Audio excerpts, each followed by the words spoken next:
तो बच्चों, हम उम्मीद करते हैं कि आप बहुत अच्छे होंगे, अपना ध्यान रखे होंगे और स्वस्थ होंगे। तो बच्चों, पिछला साल बहुत मजे के साथ मस्ती करते हुए गुजरा और हम उम्मीद करते हैं कि नए साल की शुरुआत भी हम लोग उसी मस्ती और उसी जज्बे के साथ करेंगे जिस तरह से हमने पिछले साल को समाप्त किया। तो बच्चों, आज के इस वीडियो में मैं आपको लेकर जा रही हूँ एक ऐसी अनोखी दुनिया के सफर पे जहां पर आप मिलेंगे कुछ नंबर से। और हाँ बच्चों, इन नंबर्स को बहुत अच्छे से याद रखना। क्यों? क्योंकि इस पूरे सफर में ये नंबर्स ही होंगे जो आपके साथी बनेंगे। ये नंबर्स ही होंगे जिनको सीढ़ी बनाकर आप आगे की तरफ बढ़ते जाएंगे। तो याद रखना इन नंबर्स को, क्योंकि गणित की दुनिया का जो ये सफर है इसे आसान करने में ये नंबर्स आपकी बहुत बहुत बहुत सहायता करेंगे। अच्छा, एक और जरूरी बात बच्चों जो आपको याद रखनी है कि ये हमारी FLN क्लास का फर्स्ट वीडियो है, ठीक है। तो जो बातें मैं आपको इस वीडियो में बताने जा रही हूँ, आगे आने वाले जो वीडियोस हैं उसमें इन सभी बातों को कनेक्ट करके हम आगे की ओर बढ़ेंगे। तो दो बातें आप लोगों को याद रखनी है। एक तो इन नंबर्स को अपना दोस्त बनाना है, दूसरी वीडियो में बताए गए सभी कंसेप्ट को या जो बातें हम आपको सिखाएंगे उन्हें याद रखना है। तो चले इस अनोखे सफर की ओर, लेट्स गो। तो बच्चों, नंबर्स की ये दुनिया बहुत ही विचित्र है, बहुत ही अलग है। क्या कभी आपने सोचा है कि जब हम कहते हैं एक गाय के 4 पैर होते हैं तो हम उनकी संख्या 4 ही क्यों बताते हैं? या हम कहते हैं आसमान में एक चांद है, तो ये जो एक है ये क्या होता है? इसे एक नाम दिया किसने और ये कैसा दिखता है? जैसे सूरज भी एक है, तो इस एक नंबर का बार बार प्रयोग क्यों किया जाता है? अब देखो, एक और सवाल है कि मीना के पास 4 टॉफी थी, उसने 2 टॉफी अपनी सहेली रीना को दे दी, तो उसके पास कितनी टॉफीज बची? ये आप कई बार सुनते हैं, लेकिन जब आप इसे सुनते हैं तो ये 2 और 4 होते क्या है? क्या कभी आपके मन में ये विचार आया? तो बच्चों, आज हम इन्हीं सभी सवालों के जवाब खोजेंगे। हेलो दोस्तों, मेरा नाम मीनू है और आज मैं आपको सिखाऊंगी कुछ अंक। तो ये है एक यानी 1 क्यों? क्योंकि इस समय हमें अब स्क्रीन पर एक ही तितली उड़ती हुई नजर आ रही है। बच्चों, एक में एक संख्या होती है, जैसे एक फूल। एक को हम एक सीधी रेखा द्वारा प्रदर्शित करते हैं। तो इस समय आप देख रहे हैं एक फूल, हा हा हा, बगीचे का एक फूल। चलो बच्चों, अब मैं तुम्हें 2 से परिचित करवाती हूँ। 2 यानी 2। और अब यहाँ पर तितली हो गई 2, जो बड़े मजे से उड़ रही है। ये गई वो गई, 2 तितलियाँ। जी हाँ, 2 मतलब 2 तितलियाँ। ये 2 तितलियाँ और 2 फूल दिख रहे हैं ना आपको बच्चों? 2 फूल, बगीचे के 2 फूल जो इधर से उधर लहलहा रहे हैं। तो बच्चों, अब हम बढ़ते हैं 3 की ओर।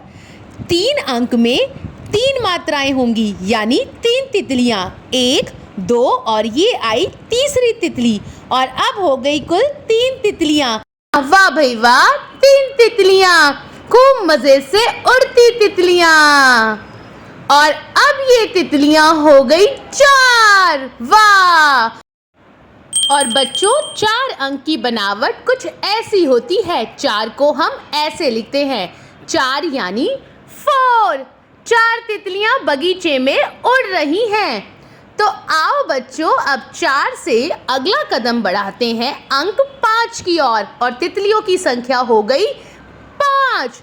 5 तितलियां, और 5 का चेहरा यानी 5 की आकृति कुछ इस प्रकार से होती है, जिसे हम इंग्लिश में कहते हैं 5। तो 5 तितलियां, खूब मजे से उड़ती तितलियां। और अब ये 5 तितलियां होने वाली हैं 6। अरे वाह, एक झुंड में 6 तितलियां, खूब मजे से उड़ती तितलियां। और 6 की आकृति कुछ इस प्रकार से होती है, 6 यानी 6।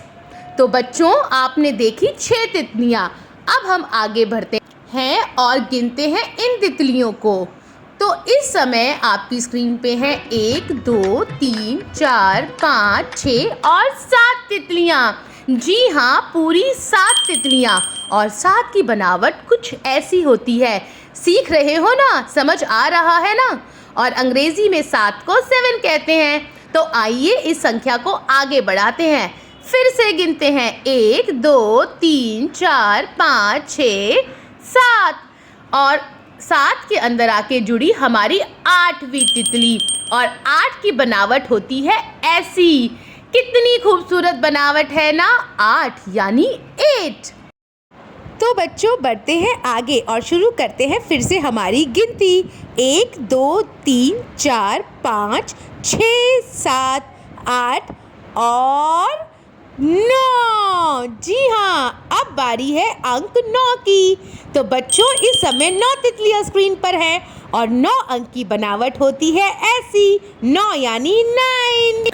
तो आओ बच्चों एक मजेदार कविता द्वारा इन अंकों के नाम याद करते हैं। 1 2 3 4 आज शनि है कल इतवार। 1 2 3 4 आज शनि है कल इतवार। 5 6 7 8 5 6 7 8 याद करेंगे सारा पाठ। इसके आगे 9 है भाई, इसके आगे 9 है भाई। खत्म हुई आज की पढ़ाई। आओ बच्चों गिनते हैं और पता करते हैं। तो बच्चों इस समय आपको अपनी स्क्रीन पर कितनी पेंसिल्स दिखाई दे रही हैं? 1 2 3। अरे वाह शाबाश। और कितने पंखे दिखाई दे रहे हैं? गिनो। जी हाँ 2। और कितने बैलून्स हैं इस समय आपके सामने? तो हम इन्हें गिनते हैं 1 2 3 4 5 और 6। जी हाँ ये 6 हैं। और कितनी हैट्स हैं आपके सामने इस समय? 1। शाबाश, आप बहुत अच्छा कर रहे हैं। और ग्लासेस कितने हुए? 1 2 3 4 5। बहुत अच्छे। तो आगे बढ़ते हैं और कुछ और अनुमान लगाते हैं। तो बच्चों कितनी बिल्लियां हैं दोनों तरफ और कौन सी ज्यादा है? जी हाँ ये वाली बिल्लियां ज्यादा हैं। बेल्स में कौन सी ज्यादा है? ये वाली साइड पर। जी बच्चों यहाँ चम्मचों की संख्या तो मुझे बराबर लग रही है, आपको कौन सी ज्यादा लग रही है? चलिए गिनते हैं कि एक साइड पे शायद 6 है और दूसरी साइड पर 5। अरे हाँ आप बिल्कुल सही हैं, 6 संख्या ज्यादा है, इस साइड ज्यादा चम्मच हैं। बच्चों को लेखन का अभ्यास कराने के लिए हम सैंड ट्रे या सेमोलिना ट्रे का उपयोग कर सकते हैं। जैसा कि इस समय आप देख रहे हैं, एक की आकृति को आप बड़े ही आसानी से सेमोलिना ट्रे में बना सकते हैं। यहाँ मैंने सूजी का प्रयोग किया है। ये देखिए एक की दूसरी आकृति भी आप बनवा सकते हैं और ये एक बहुत ही सस्ता, टिकाऊ व आसान टीचिंग एड है जो आप आराम से बना सकते हैं। और एक बार आप इसे जब हिलाएंगे तो ये दोबारा यूज़ करने के लिए तैयार है। 2 इस ट्रे का प्रयोग करते समय ये हमेशा ध्यान रखिए कि आप बच्चे को जब भी वर्ण रचना या संख्या रचना करवाएं तो उन्हें बोलने के लिए प्रेरित कीजिए कि बच्चा बोल बोल कर लिखे। यदि बच्चा ऐसा करता है तो उसके कंसेप्ट बहुत ही क्लियर हो जाएंगे तथा वह एक शब्द वर्ण का विन्यास भी समझ जाएगा कि उन्हें किस तरीके से एक पर्टिकुलर डिजिट की बनावट करनी है। तो आप सभी अंकों को इसी प्रकार से इस सेमोलिना अथवा सूजी की ट्रे में या सैंड ट्रे में यानी रेत की ट्रे में बनवा सकते हैं।